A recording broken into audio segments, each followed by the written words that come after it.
اگر یہ وظیفہ مبارک کرنے والا نسل در نسل امیر نہ ہو تو میں اللہ کی قسم اٹھا کے کہتا ہوں کہ میں اس کا ذمہ دار ہوں۔ تو آئیے اس مبارک وظیفے کی طرف بڑھیں جو نسل در نسل امیر ہونے کے لیے بہت ہی لاجواب، بڑا ہی مبارک ہے۔ یاد رکھیے، جائز طریقے سے امیر ہونا برا نہیں ہے، جائز طریقے سے دولت مند ہونا برائی نہیں ہے، جائز طریقے سے حلال طریقے سے نسل در نسل امیر ہونے کی خواہش کرنا، اس کے لیے عمل کرنا کوئی برائی نہیں ہے۔ جو منقول اذکار ہیں یا اقوال بزرگان دین سے ہیں، وہ وظائف وہ ورد کرے، یہ ہو ہی نہیں سکتا کہ اس کی دعا اللہ کے دربار میں رد ہو جائے۔ مقبول ہوگی اس کی دعا، لیکن مقبول ہونے کے لیے اس جسم کو رزق حرام سے نہ پالا ہو، رزق حلال سے پالا ہو، طیب رزق سے پالا ہو۔ اور طیب رزق کے لقمے جب اس کے حلق سے نیچے اترتے ہیں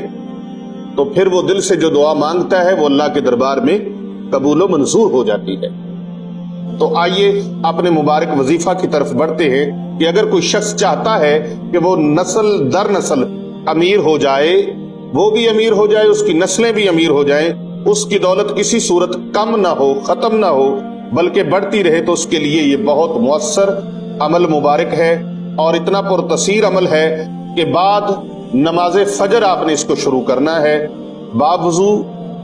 رہنا ہے، اپنا معمول بنا لیں، اس وظیفہ مبارک کو پڑھتے رہیں، اللہ کے دربار میں دعا کرتے رہیں، انشاءاللہ دولت آنی شروع ہو جائے گی اور دولت کا سلسلہ اتنا بڑھے گا کہ یہ صرف آپ تک نہیں بلکہ آپ کی آنے والی 7 نسلیں بھی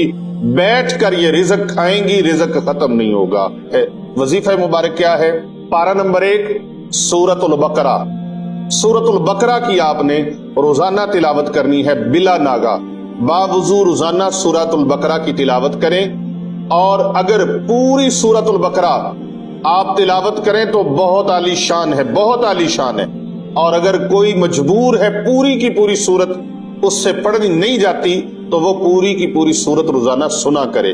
اور اس کا آخری رکوع اپنی زبان سے پڑھ لیا کرے۔